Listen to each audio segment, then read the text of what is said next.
Hello, everyone, and welcome back to another edition of Litter Media Live Special Edition. I'm your host, Mike Smith. Joining us today is the Greenfield School Superintendent, Quincey Gray. We're going to be talking about some exciting things that are happening over in the Greenfield School District, which includes some new buildings. Our interview today brought to you by McDonald's. I'm loving it. I was looking for a first job. I had been babysitting and decided it was something for a little more permanent. It pays very well. It's convenient. You can make your own schedule with the flexibility. That's something that I like. The people that I work with are great. I wouldn't ask for a better crew or management team to work for.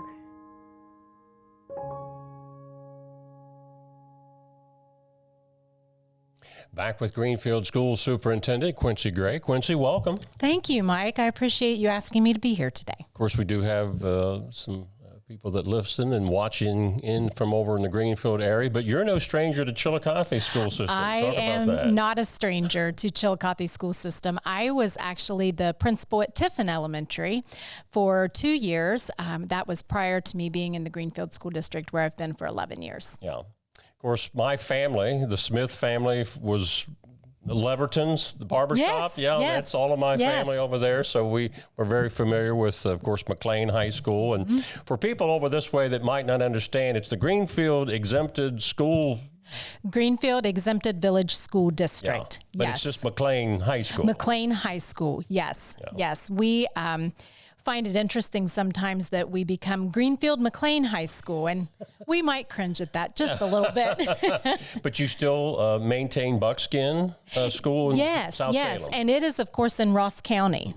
We're a Highland County district with one Ross County school. My dad was a Buckskin graduate. Really? Yeah. Okay. A lot of my family attended at Buckskin, the Bucks. That's right. Yes. Yep. Going way back. Yeah.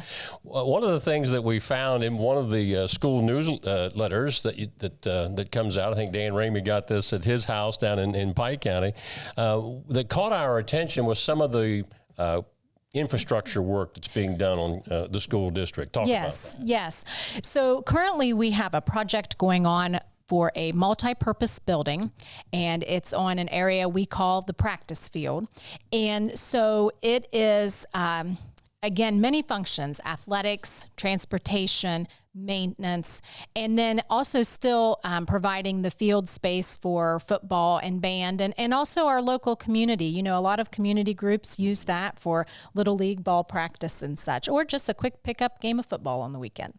Now, we've been seeing in the news recently where there are districts in our area that are getting some Appalachian funding for similar things, but you said that that's not where you got your money. No, that is not the funding for this project. Actually, one of the ESSER grants, which most people would know as COVID money, was being used toward this project. We did not get any of the first round money for the Appalachian grant, but we have applied for other grants and hoping to get it in the second round. Yeah.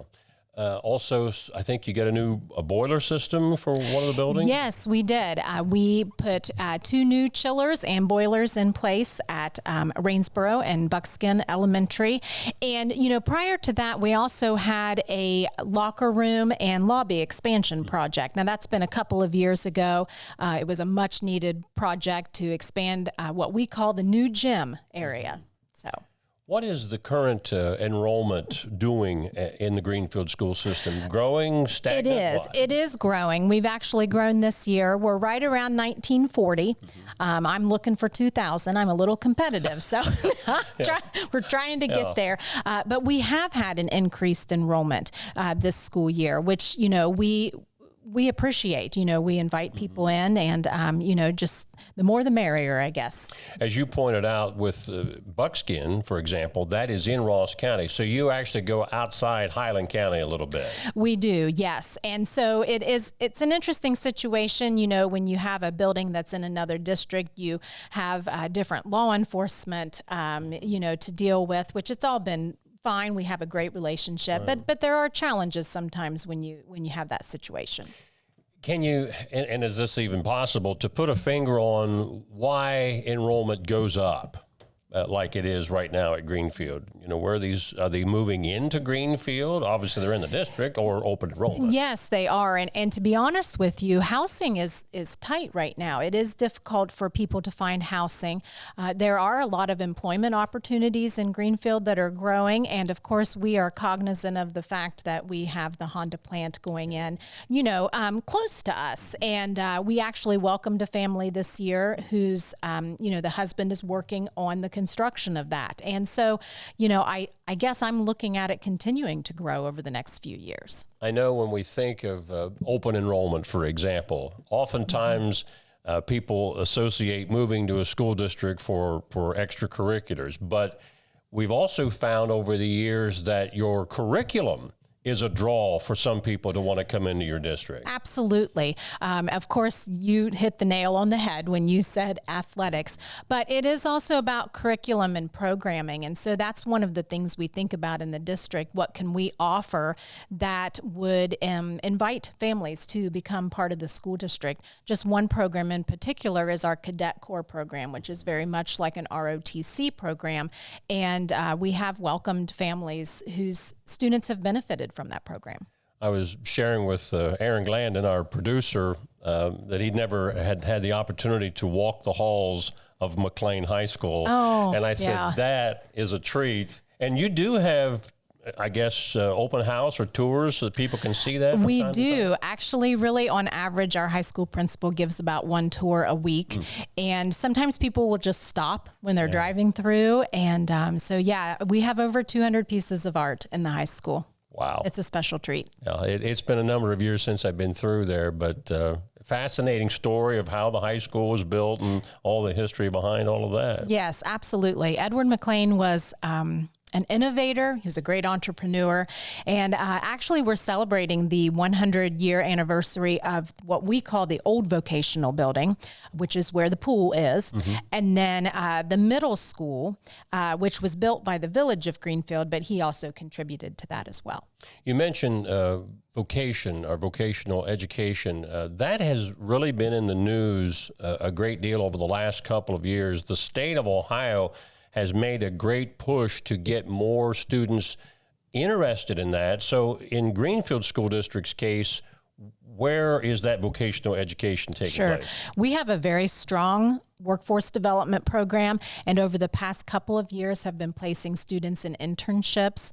We have quite a few kids placed in manufacturing companies in Greenfield and outside of Greenfield. And I just, as an educator who's been in it a really long time, I'm so glad that the state is recognizing that not every kid goes to college, and they don't need to. They can have success as an adult without going to college. So is most of that housed on campus in Greenfield, or do students still go to maybe a multi-county vocational center? Yes, so some of our students do still go to Laurel Oaks, which they offer a variety of programs, but we also are able to place kids in internships in a lot of different areas, and some of them are paid internships. So there are a lot of benefits for kids who want to continue to attend on the main campus, but still want to be exposed to some work opportunities.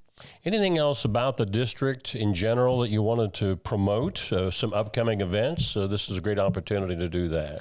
Sure. Well, it's the end of the school year, so everything coming up is really about the seniors. One special event we do have coming up is MHS Day, and that's a community service day. So all of our high school students go out into the community and surrounding area and complete a variety of different tasks, from painting to just general litter cleanup to landscaping. And so that will be coming up on May 10th. So we enjoy doing that very much, and the community likes to see the kids out doing the work. Very good. And what's 25, 26, or actually 24, 25 look like? I was going to say, I don't know anything about 25, what's going 26. on that part? So 24, 25, we're already working on that. Actually, we are close to having all of our new staff members in place. With having retirees, of course, you want to get the ball rolling on that. And really, it's just continuing what we're doing. If you check out our website or look at that mailer that came out to numerous homes, we do have other projects that we're looking forward to moving on, and I'm just trying to make the right decisions to continue to help the district grow. Quincy, we appreciate you taking the Thank time you. to come all the way over here to Chillicothe. Yep, absolutely. Not a problem. It's a good drive today. Yeah, absolutely. Again, our special edition guest on Litter Media Live today, Quincey Gray, the superintendent of the Greenfield Exempted Village Schools. I got that You right? got it. Yeah, right. that's right. She's been our guest. Brought to you by your local McDonald's restaurants with a location right there in Greenfield. I'm Mike Smith.